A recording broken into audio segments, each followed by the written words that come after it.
il est 18h06, donc les gens viendront sûrement au fur et à mesure. N'hésitez pas à message en bas, et puis vos questions aussi pendant la séance. Donc aujourd'hui, je vais parler de l'alimentation, de mon parcours avec cette alimentation qui a toujours été pénible et des changements qu'il se passe actuellement. Ça y est, j'ai eu un message, mais ce n'est pas le mien. Ouais, donc je vais parler de mon expérience et ça va vous aider, j'espère, à dépasser certains stades un peu compliqués vis-à-vis de cette nourriture qui est pas toujours un allié hein, dans cette vie-ci. Donc j'ai reçu également un message d'un guide et voilà, j'ai plusieurs messages à vous passer, donc n'hésitez pas à être actif pendant la vidéo. Mettre vos questions et j'y répondrai ensuite. Alors, mon expérience avec la nourriture, bah, ça a été toujours très compliqué. Donc, entre 0 et 15 ans, je vais faire assez rapide, je ne voulais pas manger, rien ne passait. Donc, j'étais un enfant plutôt énergique, je jouais beaucoup, mais quand il s'agissait de démarrer un repas, c'était vraiment très pénible. J'appréhendais tous les repas. On devait me forcer ou je me souviens de manigances, d'appeler une sorcière et si tu finis pas ton assiette, la sorcière va venir. Enfin, c'était un vrai cirque pour me faire avaler quelque chose. Voilà, alors certains aliments passaient mieux que d'autres, mais pour moi c'était une bataille vraiment. Alors les repas de Noël et compagnie, limite si j'avais pas envie de me cacher dans un placard quand je voyais tout ce qui avait à être préparé par la famille ou par mes parents. Moi, à part le dessert, il n'y a rien qui m'intéressait, donc j'étais toujours plus attirée par le sucré par contre que par le salé. Mais alors la viande et compagnie, si je pouvais la cracher sous la table, ça m'arrangeait bien. Voilà, donc entre 0 et 15 ans, rapport presque impossible avec la nourriture, j'étais plutôt très très mince. À 15 ans, j'ai eu un gros choc émotionnel qui a déclenché l'effet inverse. Je suis tombée malade, j'ai déclenché une boulimie. Donc là, l'inverse s'est produit en à peu près un mois, j'ai dû prendre 10 kilos et je me suis vautrée sur l'alimentation sucrée, mais dans des quantités épouvantables. Donc bon, je pouvais avaler par exemple 10 mars d'un coup sans que ça me coupe l'appétit pour aller encore manger quelque chose derrière. Donc à partir de 15 ans, ouais, j'ai été accro, donc tout l'effet inverse hein, à la nourriture hein, et tendance à vraiment avoir besoin de sucré. Quitte des fois en rentrant de l'école à me remplir un tiers d'un verre à boire, d'un verre normal de sucre, hein, et j'y pressais un citron et je mangeais ça à la petite cuillère. J'avais besoin de cette dose-là quasiment tous les jours. Donc j'étais complètement accro. 15 ans, donc après fin d'adolescence, bah évidemment le tabac aussi, hein, j'ai fumé, j'ai été aussi pas mal accro à l'alcool, hein. Surtout après ma séparation à 21 ans, j'ai fait un bon plongeon dans l'alcool. Par chance, je suis pas tombée accro avec la nourriture, hein. Parce que la nourriture, la boulimie, en fait, se manifestait dès le premier œil que j'ouvrais le matin. J'avais de la salive dans la bouche et tout de suite je me disais qu'est-ce que je vais pouvoir dévorer ou manger. Donc j'avais pas ça avec l'alcool, mais j'avais quand même une certaine addiction à l'alcool pendant plusieurs années. Donc un mal-être permanent lié à la nourriture, une phobie, un comportement excessif, maladif. Si on m'invitait à manger et qu'en fin de repas on me donnait un carré de chocolat en laissant la tablette devant, c'était un cauchemar épouvantable parce que j'avais qu'une envie, c'est de me jeter sur la tablette de chocolat et de la finir entièrement. Et je me disais que c'était de la torture de m'avoir donné un carré, quoi. C'était vraiment très difficile.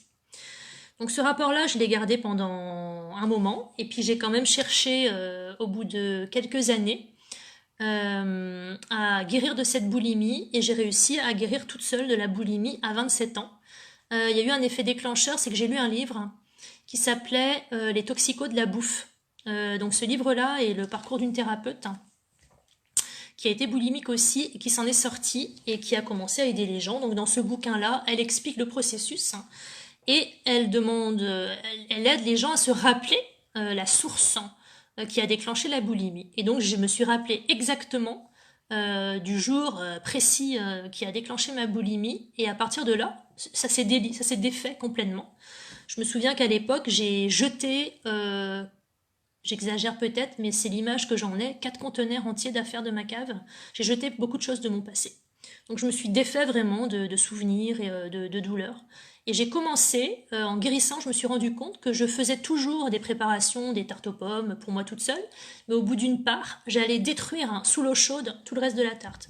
Où j'ai acheté un bac à glace, je mangeais quelques cuillerées, j'arrivais à aller le détruire sous l'eau bouillante. Donc là, je me suis dit, oh, il se passe quelque chose. Avant, je bouffais le bac à glace. Donc j'ai guéri comme ça, en réussissant à détruire en fait par moi-même mon mal. Un an après, j'ai réussi à arrêter le tabac. Toute seule, après plusieurs tentatives, hein. J'ai arrêté le tabac, mais ça a été très très difficile parce que j'ai été 2 mois dans un épouvantable stress, nerveuse à vouloir tout casser sur mon passage. Mais j'ai tenu bon. Euh, 2 mois, donc après les effets sont passés, mais c'était un réel sevrage. Donc vu la douleur que j'ai eu à arrêter, ça m'a aidé aussi à comprendre le mal que ça m'avait fait. Et je me suis dit, j'ai pas passé 2 mois à me battre contre moi-même avec cette douleur pour recommencer derrière. De toute façon, je ne pouvais plus. Je ne pouvais même plus m'approcher de quelqu'un qui sentait le tabac parce que ça me déclenchait tout de suite une bronchite. Alors j'avais la chance depuis très jeune de tomber malade avec le tabac. Je faisais des bronchites chroniques par chance, hein. Donc tous les 2 mois, j'allais chez le médecin et tous les 2 mois, j'étais malade. Donc ça m'a énormément aidé à me dire, il faut que tu arrêtes de fumer. Bien que j'ai eu du mal quand même, mais pour moi, au bout de quelques années de clope, hein, je fumais, mais c'était une torture de fumer. Donc à chaque clope, je me disais, putain, faut que j'arrête, hein, c'est épouvantable. Donc après la guérison de la boulimie à 27 ans, j'ai arrêté le tabac à peu près un an après, et en arrêtant le tabac, j'ai pu supporter le café. Donc un matin, j'ai vomi mon café, j'ai plus pu en boire, j'ai essayé le thé, je l'ai vomi aussi. Donc j'ai été sans café pendant 3 ans. J'ai repris un jour en vacances, il faisait froid, et on était dans le Périgord avec Johnny, et on est allé dans un bar parce que ça caillait, et il a pris un café, et pour me réchauffer, ça m'a donné envie, j'ai pris un cappuccino, et j'ai recommencé le café. C'est pas grave. On fait des allers-retours comme ça, des expériences, on arrête, on prend, on arrête, on prend, on a besoin en fait.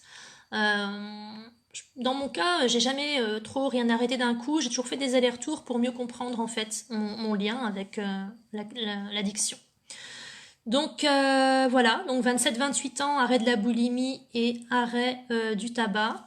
En même temps, mon métier à l'époque, c'était responsable en grande surface d'un rayon boulangerie-pâtisserie.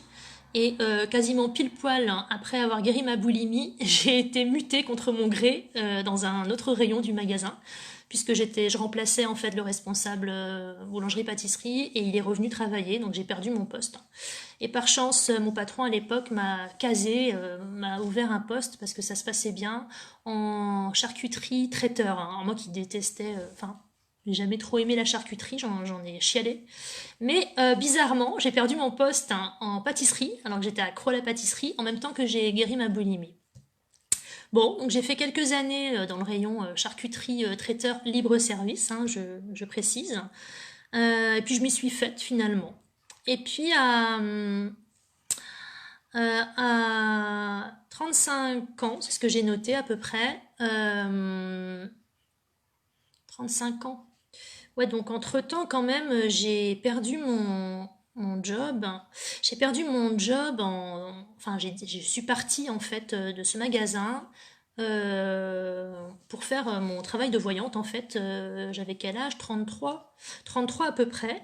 Et mes guides ont commencé à me dire, maintenant, il faut que tu sois végétarienne. Oh là là, c'est quoi ce truc-là? C'est quoi le végétarisme? Ça m'emballait pas trop, je vais vous dire franchement. Et puis ça revenait tout le temps. Bon, alors bon, j'ai demandé à mon guide, Mam, mon arrière-grand-mère, qui est toujours là d'ailleurs, qui m'a toujours guidée. Mam, est-ce qu'il faut que je devienne végétarienne? Est-ce que c'est important? Et elle m'a dit oui. Ça va aider à virer toutes les traces hein, de ta boulimie. Ça va enlever tes mémoires de boulimie. Donc oui, c'est très important que tu deviennes végétarienne. Alors je me suis dit comment je vais annoncer ça à Johnny, qu'est-ce qu'on va manger? Alors lui il me disait ah non mais moi tu me feras pas bouffer de l'herbe. J'avais que ce message-là en retour. Moi je boufferai pas que de l'herbe. Alors pour lui c'était radical, il voyait que de l'herbe.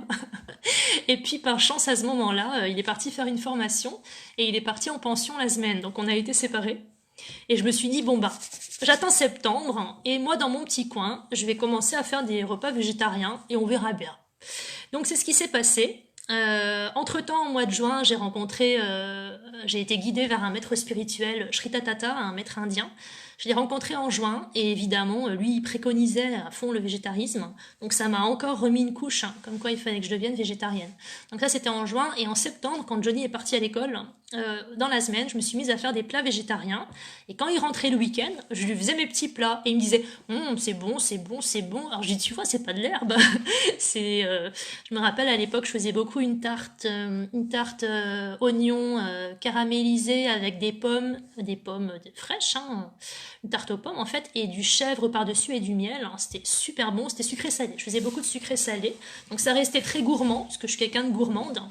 Je faisais des tartes poire bleue. Voilà, je faisais d'autres. J'ai transformé en fait des recettes qu'on aimait beaucoup, comme la tartiflette. Au lieu de mettre des lardons, j'ai mis une fondue de poireaux. J'ai commencé par transférer en fait les plats. En enlevant la viande de beaucoup de plats, on mangeait toujours des raclettes, mais au lieu de manger de la viande, on mangeait des brocolis pour accompagner les patates et le fromage. Donc ça a été assez doux en fait les changements que j'ai apportés dans l'alimentation. Et Johnny, au bout de plusieurs mois, m'a dit ok, c'est très bon, la viande ne me manque pas. Donc voilà, il m'a rejoint en fait gentiment dans le végétarisme, sachant que 6 mois plus tard, en février 2014, on est parti en Inde, du coup, pour un grand rassemblement pour la paix dans le monde auprès de Sri Tata. On a eu une initiation au Dharmasnana, donc c'est une initiation par l'eau. Sachant une initiation par l'eau, une initiation par le feu en fait. Et à ce moment-là, on a dû s'engager à devenir végétarien. Et on devait aussi s'engager à ne plus boire d'alcool. C'est que j'ai pas pu en fait dire. J'ai dit oui, je ne mangerai plus de viande, je promets que je mangerai plus de viande. Et il fallait dire aussi, je m'engage à ne plus boire d'alcool. Et comme je ne peux pas mentir, hein, je n'ai pas dit cette phrase. Hein. Je ne me voyais pas du tout arrêter l'alcool à ce moment-là. Et magie du destin, j'ai plus bu d'alcool après. Alors, grâce à cette initiation, ça a vraiment changé quelque chose en nous. Sri Tatata nous a vraiment mis une graine qui a poussé à l'intérieur de nous. Et là, c'était plus possible du tout de manger de la viande. Par contre, on a continué un petit peu le poisson. On n'a jamais été strict dans notre évolution par rapport à l'alimentation. Mais on a toujours fait du mieux qu'on pouvait. Donc voilà, sachant que l'alcool, nous, on n'en a plus besoin du tout, mais vis-à-vis de certaines personnes dont la famille, pour eux, c'est un affront si on boit pas un coup à Noël ou aux anniversaires. C'est vraiment un affront. Et par moment, on cède. Mais vraiment, nous, on n'en a plus besoin du tout. C'est presque... ça va venir où on n'en boira plus du tout. Là, je suis quoi, à 3-4 verres dans l'année, mais ça me fait presque mal à chaque fois que je bois. Donc voilà, mais c'est pas grave. Faut pas être rigide. Faut aussi savoir en fait trouver sa juste place. Donc le végétarisme à 35 ans, l'alcool à 36. Hein, pour alors j'avais pris quelques mois. Donc c'est pas vieux, j'en ai 41. Hein. Donc le végétarisme sur plusieurs années. Donc ça nous allait très bien au final. Alors quand j'ai arrêté la viande, ça a été comme le tabac. J'ai été 1 mois ou 2 très nerveuse, c'était horrible, j'ai fait vraiment un sevrage, je me rendais pas compte que la viande était si néfaste pour moi, et c'était à l'époque des bonnets rouges au front, faire des manifs et tout, j'étais complètement déchaînée, j'avais en fait toute la colère qui sortait de moi-même, et du coup ça s'est manifesté sur les bonnets rouges à l'époque. Avec le maire de Carhaix, donc en Bretagne, qui était bien énervé avec ça. Et voilà, j'ai été à fond avec les bonnets rouges. Ça me fait rire parce que c'est un repère dans le temps pour moi. Et après, quand ça s'est calmé, ben voilà, je me suis réalignée avec moi-même et j'ai vu que j'avais un changement de comportement. Je suis devenue plus douce. Parce que pour ceux qui m'ont connue avant, j'étais quelqu'un de très virulente, hein, nerveuse, j'avais vraiment de la colère en moi, voilà, je me défendais bec et ongles, et il y a eu un changement de comportement vraiment, je me suis vraiment adoucie de l'intérieur. J'ai perdu en fait cette colère au fur et à mesure, j'ai perdu ces forces, ces sentiments compliqués en moi. Donc il y a toujours un jeu qui se fait entre l'alimentation, ce qu'on lâche en fait, nos béquilles alimentaires et les sentiments qui vont avec en fait à l'intérieur de notre corps, qui du coup se cassent aussi. Et l'inverse est vrai, quand je travaille sur des sentiments qui m'encombrent, vis-à-vis de quelqu'un par exemple, que ce soit de l'énervement, de la colère ou du stress, si je travaille bien sur ce sentiment-là, je lâche aussi au niveau alimentaire certaines choses. Donc c'est vraiment l'un et l'autre, c'est le chat qui se mord la queue ou la queue qui se mord le chat, on va dire. Si je travaille sur l'alimentation, je lâche des sentiments poids, des poids de sentiments. Et si je travaille sur les poids de sentiments, je lâche au niveau alimentation. Donc je suis végétarienne à 35 ans, mais je n'ai pas encore perdu du poids, sachant que j'avais 10 kilos à perdre à peu près. Donc pour l'heure, je ne perdais pas de poids. Ça me faisait un peu chier quand même, parce que j'aurais bien voulu que le végétarisme m'apporte du poids en moins, mais ça n'a pas marché, parce que du coup, j'ai quand même vachement vengé sur le fromage. Ensuite, j'ai testé plusieurs choses, le cru. J'ai fait un stage de cru il y a quelques années.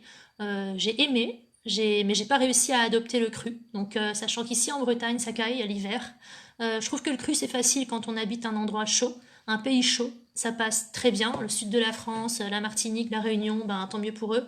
Mais moi ici en Bretagne, j'ai trop froid l'hiver et je peux pas manger du cru, en tout cas pas pour l'instant. Donc l'été ça allait, mais l'hiver ça n'allait pas, donc j'ai lâché le cru. Par contre, c'était une expérience. Et à ce moment-là, je me suis dit que l'objectif de ma vie, le plus haut que je puisse aller, ce serait ça. Ce serait un jour cru. D'ailleurs, Irène Grosjean, de qui j'avais vu la vidéo à l'époque sur le chou brave, je crois, elle a fait une vidéo qui vous reconnecte direct, c'est vrai, à l'alimentation crue. Je sais plus le nom de la vidéo, mais je vous la mettrai si je la trouve. Regardez-la. Elle est assise, il y a des grillons qui chantent autour d'elle et vous ne pouvez que adhérer à ce qu'elle dit. Hein. Les pâtes, c'est de la glu qui vous colle les intestins. Bon bref, ça m'avait vraiment fait quelque chose et je me suis dit que l'objectif que je me donnais sur longtemps, sur des années, ce serait de manger du cru. Ensuite, 40 ans, donc on va dire 5 ans plus tard, après le végétarisme. Donc vous voyez que j'ai pas sauté des étapes, j'ai vraiment intégré les paliers fortement hein, sur plusieurs années. J'ai pas sauté d'étapes, hein, j'y suis allée gentiment au fur et à mesure, sans prévoir rien du tout. Je n'ai pas prévu de devenir végétarienne, je n'ai pas prévu tout ça. C'est vraiment un travail avec mes guides qui me disent maintenant il faut que tu fasses ça, maintenant il faut que tu fasses ça, et je vois que la confiance que j'ai envers eux, ils me le rendent, et ça fonctionne très bien. 40 ans, mes guides me disent en juillet lors d'une éclipse, maintenant tu vas aller faire un jeûne d'une semaine. Oh là là, un jeûne d'une semaine, non mais ça va pas ou quoi Alors j'étais quand même boulimique, donc ça veut dire que le rapport à la nourriture très fort. Ils me disent d'aller faire un jeûne d'une semaine, ce que je n'ai jamais pu faire de ma vie. Mais ils me le disent, alors j'obtempère, je m'inscris pour un jeûne. Et je préviens quand même l'animatrice du jeûne de lui dire excuse-moi, je vois que tu prévois des jus de légumes pour certaines personnes. Moi, si j'y arrive pas, je voudrais bien que tu m'en prévois aussi parce que je me sens pas capable de tenir une semaine sans manger. J'ai rien mangé pendant une semaine, je l'ai fait les doigts dans le nez. Je me suis surpassée encore une fois en me disant mais c'est pas possible, j'ai réussi à faire une semaine. Moi, la boulimique de nourriture, j'ai pas mangé, enfin une semaine, c'était 5 jours et demi je crois ou quelque chose comme ça. J'ai rien mangé du tout, j'ai bu des bouillons, des tisanes je crois et de l'eau. Et là j'ai fait un reset complet à l'intérieur. J'ai vraiment senti la différence en revenant du jeûne. D'ailleurs, j'ai fait une vidéo là-dessus, hein, sur le jeûne. Hein. J'ai expliqué vraiment le processus. Hein. Mon corps, pour moi, c'est comme la planète actuellement. Elle est en jeûne. Hein. Elle fait une pause. Et vous allez voir quand elle va se réveiller, c'est elle qui va prendre les décisions.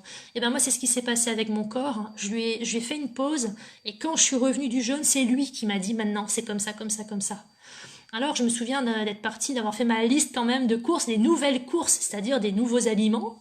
J'avais envie d'algues, de tartare d'algues. J'ai dû manger du tartare d'algues pendant 2-3 mois. J'étais accro à ça. En rentrant au magasin pour faire les courses, je me suis dit, waouh, je mets un pied dans le temple de la malbouffe, quoi. C'était vraiment pour moi, j'avais une autre vision du magasin, quoi. Tout était pourri dedans, quoi. Et donc, quand je suis rentrée, j'ai plus pu manger des yaourts. Donc, ça a été vraiment encore un étage en moins dans mon frigo. Décidément, mon frigo, plus ça va et plus il y a des étages en moins ou plus les étages sont comblés par autre chose. Donc là, j'ai décroché des yaourts et les yaourts, il y a quelques années, c'était des fois 2 ou 3 après le repas. Je me faisais un repas et des fois, je mangeais 2, 3. Et puis yaourts, c'était des profiteroles, des tiramisu. Pour vous dire, je vous dis ça parce que je sais ce que c'est que d'être accro à la bouffe. Je rigolais pas quand je mangeais des trucs, hein. Des fois, je me suis vue avaler 10 pâtisseries, hein.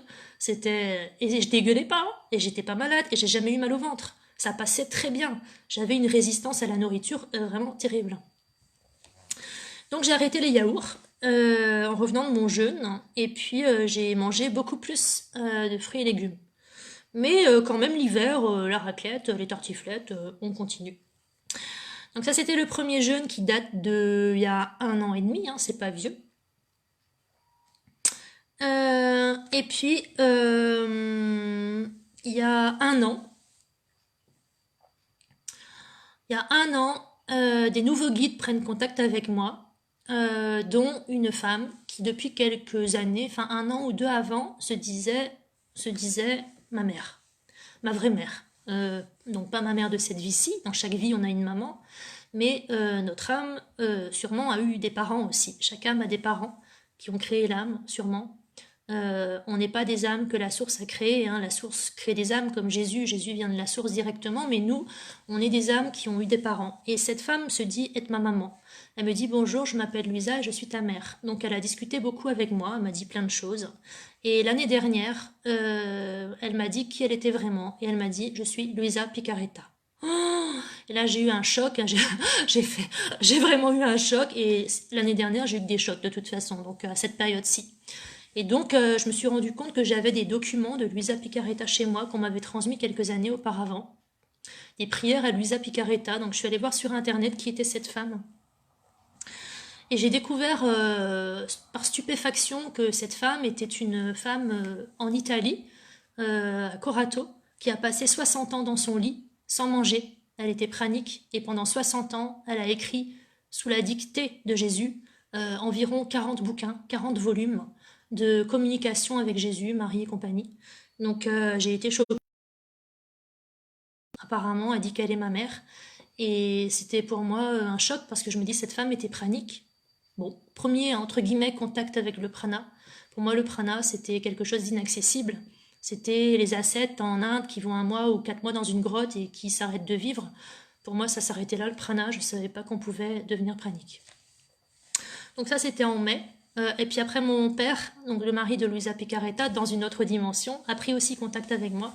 Mais lui, j'ai pas le droit de dire qui il est parce qu'il est encore incarné sur cette terre. Il a une famille, des enfants. Il m'a demandé de ne pas révéler sa véritable identité parce que quand mon père me parle, il est multidimensionnel puisqu'il vient du monde de l'Inde, donc il est déjà unifié. Et il vit sa vie en tant que corps de chair, mais il peut venir me parler quand il veut aussi. Bon, bref, voilà, c'est une parenthèse. Et lui n'est pas, a priori, pas pranique. Ça, c'était en mai, donc Luisa Picaretta qui prend contact avec moi. Et en juillet, je crois que c'est le 5 juillet, une femme du nom d'Alice Bruyant vient faire une conférence dans un bled à côté de chez moi. Et cette femme est pranique et elle fait le tour de France pour parler du prana. Donc on y va avec Johnny et c'est une révélation. C'est une révélation 2 mois après que Luisa Picaretta, que je me rends compte que ma vraie mère est pranique. Je me retrouve confrontée à une femme qui dit qu'elle est devenue pranique et qui a un parcours avec l'alimentation, 5 familles, 5 générations de restaurateurs. Donc Alice Bruyant, elle sait de quoi elle cause au niveau de la bouffe. Elle dit que pour elle, l'hiver, c'était 3 jours d'affilée, c'était raclette, fondue et tartiflette, raclette, fondue, tartiflette. Et cette femme-là est devenue pranique. Donc là, tu te dis, je suis devant une réalité qui est accessible aujourd'hui. Je prends conscience que c'est faisable hein, et tout de suite mon âme se remet forcément en adéquation avec ça. Et Alice vendait des petites pierres comme ça qu'elle avait chargées énergétiquement, donc j'en ai acheté une. Elle dit qu'elle avait mis son énergie dedans et donc du coup tous les soirs ou toute la journée j'ai gardé cette pierre sur moi en demandant d'être connectée au prana et ça n'a pas traîné puisque le 16 juillet j'ai noté, je vais même vous montrer, j'ai noté sur mon calendrier 2019, hein, hop, le 16 juillet, fruits. Donc c'était une pleine lune, le 16 juillet 2019, c'était une pleine lune encore, donc une pleine lune, 1 an après avoir eu l'injonction de faire un jeûne. J'ai une connexion, alors pas au prana, mais une grosse descente, c'est-à-dire que je ne pouvais plus avaler que des fruits. Et attention, 3 ou 4 fruits dans la journée, pas plus, et ça a duré 3, 4, 5 jours. J'étais complètement connectée à l'énergie solaire. Il faisait beau, par chance aussi. Je sentais que c'était le soleil qui me nourrissait en fait. Je marchais pieds nus dans le jardin, je regardais le soleil, je sais pas, il y avait quelque chose qui a changé. Donc 10 jours après, même pas, 10 jours après avoir rencontré Alice et après avoir demandé la connexion pranique, 10 jours, j'ai fait mon premier, on va dire, c'est pas du prana, mais c'est quand même pour moi un gros palier. J'ai mangé que des fruits. Et à cette période-là, en juillet 2019, ici en Bretagne, à Locronan, pas loin de chez moi, tous les 12 ans, je crois, il y a ce qu'on appelle la Tromini, donc c'est une fête religieuse. Et on peut faire une randonnée qui est super sympa, de, je crois, 12 kilomètres. Et tout d'un coup, je me suis levée de mon canapé, j'ai dit à Johnny, je pars faire la randonnée de la Tromini. Il me dit, prends, bah oui, ben quand même, prends quelque chose. J'avais pas mangé encore, il était 14 heures quand ça m'a pris. J'ai pris 3 prunes avec moi et j'ai marché 3 h 30, donc 12 kilomètres avec 2 prunes. Je suis rentrée et j'ai pas forcément mangé plus que ça, donc voilà. Ensuite, j'ai commencé à manger des fruits et puis un repas. Et je crois que j'ai passé tout le mois de juillet ou tout l'été avec seulement un repas dans le ventre. Mais encore quand je dis un repas, c'était vraiment des salades de fruits ou de légumes. Je mangeais plus autre chose. Et puis l'hiver est revenu et j'ai commencé à remanger parce que ça caille ici. Et hop, je suis repartie à manger. Alors ce qui s'est passé, c'est qu'on est parti en Italie aussi en septembre. Coucou Elisabeth, on est parti en Italie et j'ai dit à Johnny, si vraiment on doit devenir pranique, profitons à fond de l'Italie parce que c'est vraiment pour nous un des pays où la bouffe c'est quand même quelque chose. Donc on a vraiment profité en Italie des pâtes. Et moi qui mangeais pas du tout de pâtes avant, en Italie j'ai goûté les meilleures pâtes de toute ma vie. Et je suis tombée un peu accro en rentrant, j'ai jamais mangé autant de pâtes, donc arrabbiata, pesto et compagnie. Et ça fait partie du chemin aussi que de ne pas se priver. Mais quand on a bien dégusté pendant longtemps quelque chose, pour moi, on n'a pas besoin de déguster toute sa vie. Quand on a bien profité de quelque chose, comme j'ai bien profité du bon vin, et étant jeune, j'en ai plus besoin. Je peux pas dire que je me suis privée toute ma vie. J'ai tellement bien profité du bon vin, j'ai tellement bien profité de la pâtisserie, j'ai tellement bien profité des pâtes italiennes. À un moment donné, il faut s'arrêter, quoi. Il faut savoir être sage vis-à-vis de ce qu'on nous demande. C'est pas une privation, c'est une intégration en fait.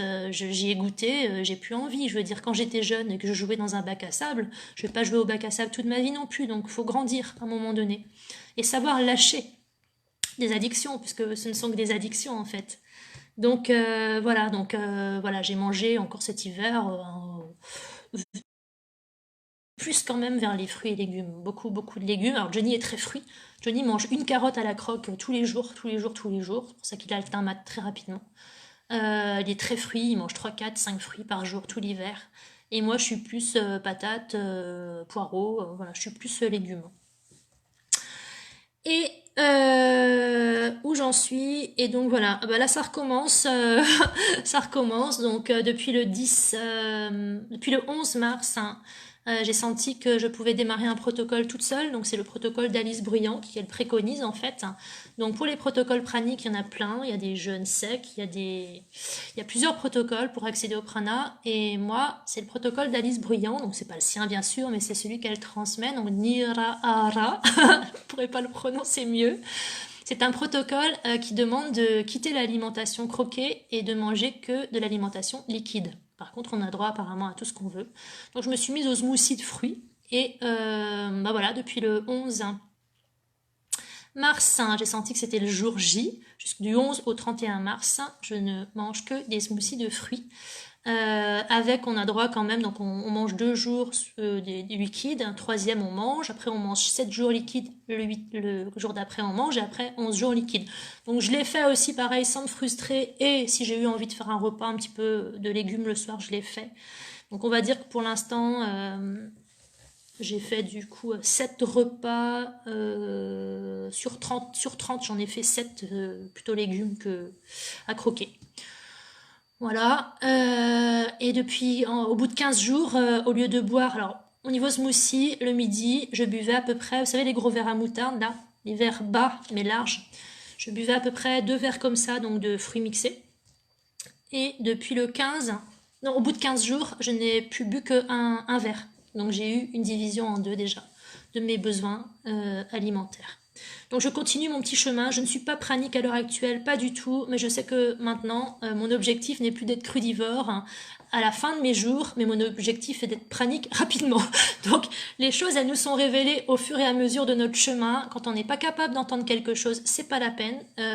J'étais omnivore, je mangeais de tout et allègrement, et j'en ai bien abusé, franchement. Et on m'a gentiment demandé d'arrêter la viande, on m'a gentiment demandé d'arrêter l'alcool. C'est des paliers en fait qu'il faut respecter et à chaque fois j'ai intégré. Et quand j'ai pas fait de moi-même le palier d'après, c'est à chaque fois mes guides qui me disent voilà maintenant tu es prête. Et que s'ils me disent que je suis prête, je le suis.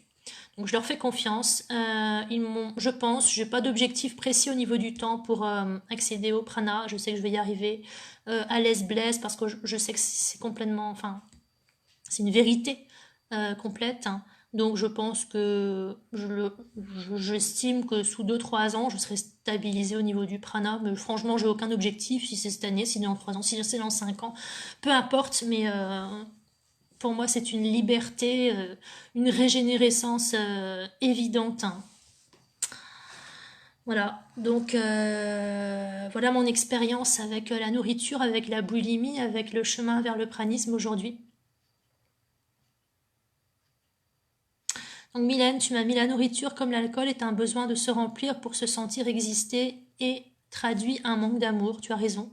Tu as raison et pire que ça, c'est que les gens étouffent en fait des sentiments négatifs avec l'alcool ou la nourriture.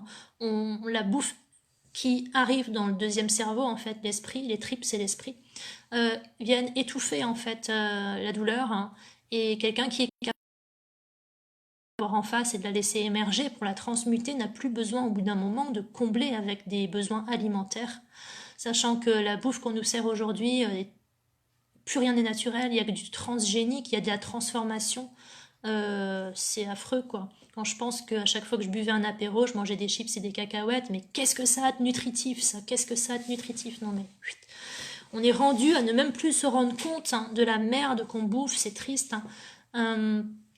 Je pense qu'aujourd'hui, quelqu'un qui mange sainement, qui cultive, qui mange des fruits et des légumes est déjà dans une grande vérité. Hein. Sachant qu'en plus, ça ouvre la conscience à fond, c'est-à-dire que quand on se libère de toutes ces addictions, notre esprit s'ouvre davantage et on a accès à toujours plus haut au niveau des champs de conscience. Mes guides ont changé, j'ai des guides différents aujourd'hui, mais sans tous ces efforts, j'aurais pas accédé à toutes ces connaissances et à tous ces reliances en fait que j'ai maintenant. Donc il n'y a pas de secret. Pour moi, il n'y a pas de secret. Euh, voilà. Y a-t-il des questions? Donc, j'ai 2 messages à vous donner qui ne sont pas de moi. J'ai un message d'un guide qui est passé juste avant la séance. Je ne sais pas qui c'est. Et j'ai un message que j'ai tiré dans un de mes jeux de cartes. Je vais déjà commencer par celui-là peut-être. Donc, j'ai un jeu de cartes de Colette Baron-Red, Sagesse des Royaumes Cachés, que Johnny m'avait offerte pour un anniversaire et qui j'utilise tout le temps pour mes séances de voyance. Il est de très bons conseils. Et donc j'ai tiré une carte pour vous ce soir. J'ai demandé quel message dois-je donner, quel conseil puis-je donner pour que les gens reçoivent quelque chose pour y travailler. Et j'ai sorti la carte le rêveur au diamant. Mais cette carte est sortie inversée, donc je vais vous donner le message. J'espère que vous arriverez à le recevoir comme il faut. Le rêveur au diamant vous met au défi d'examiner votre perception de la force du matérialisme. Est-ce que vous mettez votre concentration sur le monde matériel plus que tout? Êtes-vous rendu hypnotisé par la notion qu'il s'agit de la seule réalité? Êtes-vous devenu trop attaché aux choses? En êtes-vous venu à considérer que la richesse est seulement l'accumulation de biens matériels? Le moment est venu de trouver valeur et richesse dans l'expérience spirituelle intangible. Avant d'être vu dans le monde manifeste, chaque chose voit le jour dans l'esprit, invisible, spirituel et divin. Soyez prudent concernant ce que vous désirez, car vous ne voudrez peut-être pas payer le prix pour le garder après l'avoir obtenu. Le rêveur au diamant vous rappelle aussi que la déception et la désillusion sont parfois la voie vers ce qui est véritablement bon pour vous. Il est peut-être là pour vous dire que lorsque vous n'avez pas ce que vous voulez, cela vous est refusé parce que quelque chose de mieux est en réserve pour vous. Ayez de la compassion pour les autres et vous-même en ce moment. Laissez le rêveur au diamant vous guider vers vos rêves les plus grands pour atteindre votre objectif parfait et votre véritable prospérité. Bien sûr, pour ceux qui souhaitent faire le voyage vers l'ascension et vers un monde de lumière, rien ne sera emporté de matériel, mais la matière, c'est la nourriture aussi. C'est les biens, c'est la richesse physique, que ce soit des biens immobiliers, que ce soit des voitures, des motos, des bateaux, des vêtements de luxe, des parfums, des bijoux. Tout ça, ce n'est que de la matière. Tout ça, ce sont des besoins pour combler en fait un manque intérieur. Et toutes ces choses-là, on peut s'en débarrasser parce que à chaque fois que l'on se débarrasse d'une béquille, qu'elle soit alimentaire ou qu'elle soit possession, parce que tout ça, ce sont des possessions, à chaque fois, on attire à nous plus de présence divine en nous et on va dire que l'énergie christique s'installe en nous et comble un manque. Il y a un bonheur en nous, il y a une satisfaction, c'est comblé par autre chose, par une paix intérieure, par... je sais pas comment expliquer, on n'est plus dans le besoin d'avoir, on est dans l'être en fait, on est tout simplement. Donc la nourriture, ça fait partie aussi de ce chemin-là. On ne peut pas ascensionner si on boit du vin et qu'on mange du pâté. Je suis désolée pour ceux qui aiment encore ça aujourd'hui, mais sachez-le, ce n'est pas possible. Vous ne ferez pas de saut quantique dans ce sens-là, il faudra faire des efforts. Si vous saviez comment on est comblé par l'amour divin et pas par l'amour du vin, c'est ce qu'on est en train de me dire.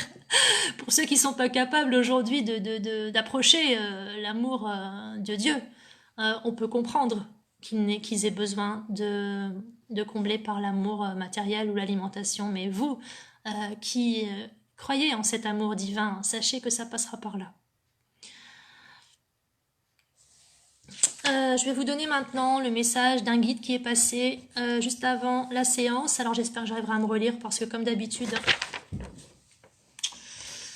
j'écris en même temps que ça vient et je comprends pas tout, mais bon. Alors, l'énergie solaire est universelle et peut être la solution à presque tout. Amour et eau fraîche, d'où vient-elle l'expression d'après vous? N'avez-vous jamais perdu l'appétit grâce à l'amour? Doutez-vous que l'amour de Dieu... Soyez patients, mes amis, mais sachez que mourir de faim n'est pas possible pour l'être de lumière que vous êtes en devenir.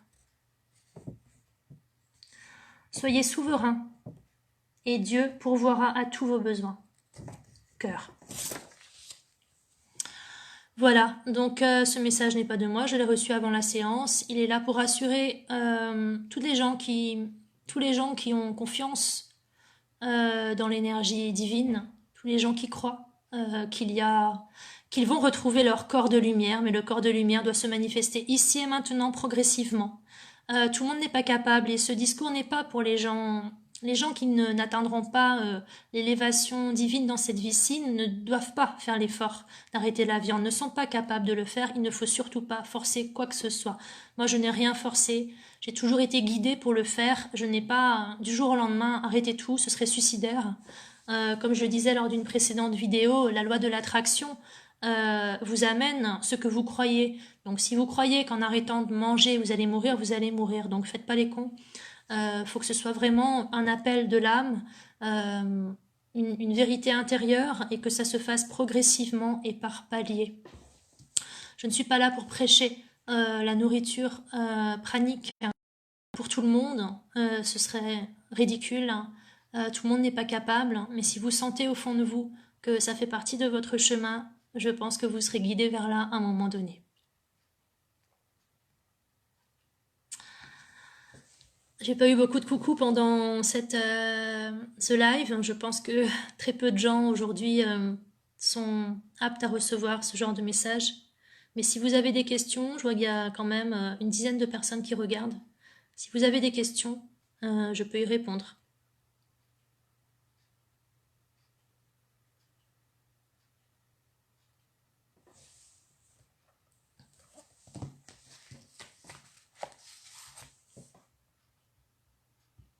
Nathalie, tu me dis ça me parle beaucoup. Elisabeth, tu regardes, mais toi t'aimes bien ton petit coup encore, c'est ça? Oh, je reçois plein de cœurs d'un coup. C'est drôle, l'autre fois ça m'a fait ça, j'ai rien vu pendant le début de la séance et tous les cœurs sont arrivés à la fin, ça fait drôle, hein. Comme s'il y a une dizaine qui étaient lâchés comme des ballons. Bon, tu es là aussi, Loulou. Alors, t'en as pensé quoi? Qu'est-ce que vous en pensez de tout ça?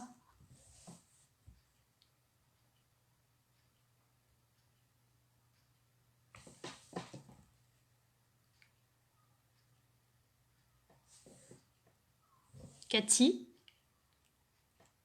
C'est moi qui mets les cœurs. Ah, merci.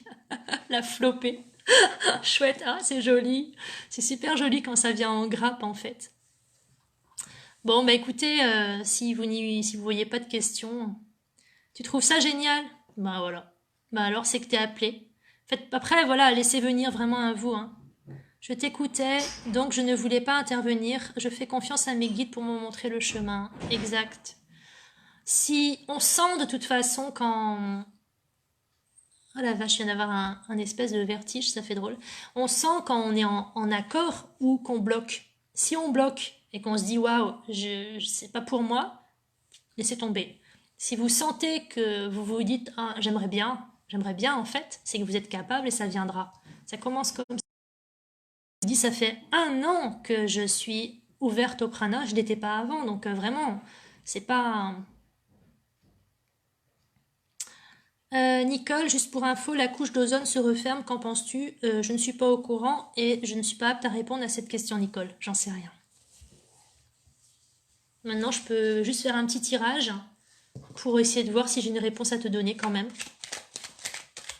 Alors, qu'est-ce qu'il en est au niveau de la couche d'ozone qui se referme? Se referme ou se recrée, Nicole? Attention. Se referme ou se recrée? Je vais demander positif ou négatif déjà. Eh, Lydie, t'es toujours accro au chocolat? Je l'ai été longtemps, hein. Là, j'ai un peu décroché, mais ne regardez pas vos défauts, ne regardez pas vos blocages ou ce qui coince, regardez ce qu'il y a de positif. Soyez fiers des petits pas que vous faites. C'est cela qui compte. C'est pas de dire ah je suis accro à ci, je suis accro à ça. Si vous êtes accro, c'est que vous en avez besoin. C'est surtout tiens, j'étais tellement fière d'avoir lâché les yaourts il y a 1 an, de plus voir de yaourts dans mon frigo.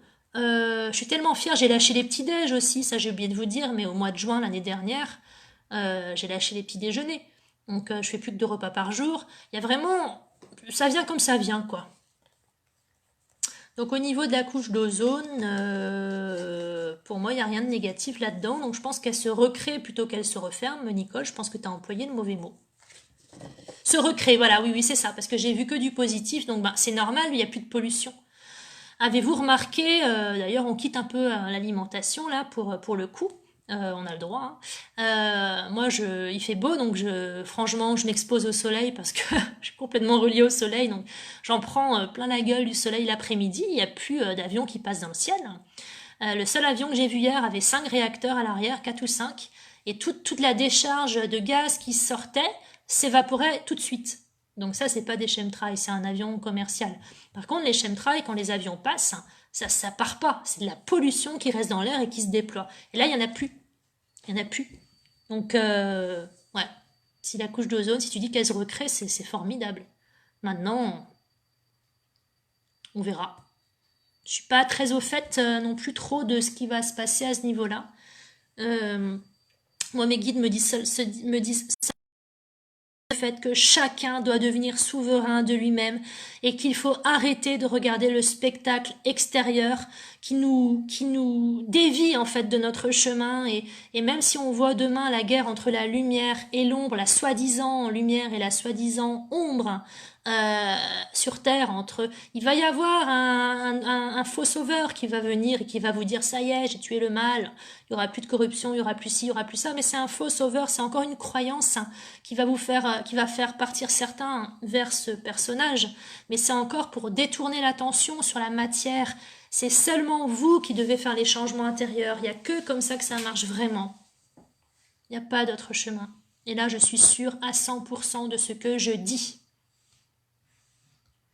Merci pour les cœurs. Si c'est encore toi, Concarneau, c'est super sympa.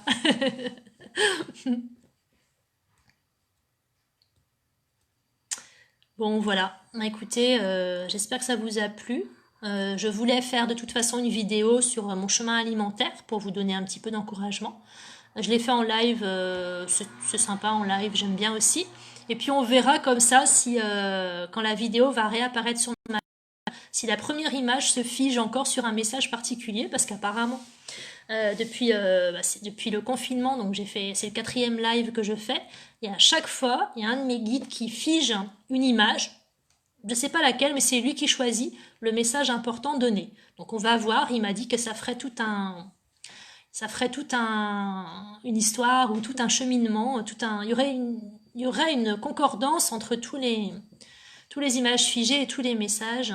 Voilà, donc je découvre avec vous au fur et à mesure ce code en fait qu'on nous donne, ce code d'amour.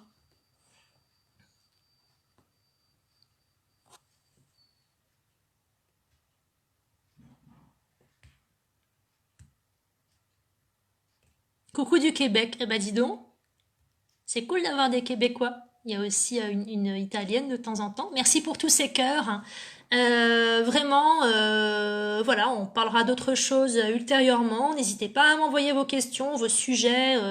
Je suis tout entière avec vous pendant ce mois de confinement. On a le temps de travailler, on a le temps de discuter de ce qui va se passer demain, de l'ascension. Je suis là pour vous donner toutes les clés que vous voulez. Je vous promets que c'est vraiment mon travail de demain et je compte bien remplir ma mission jusqu'au bout. Alors, à bientôt pour une prochaine session. Bonsoir.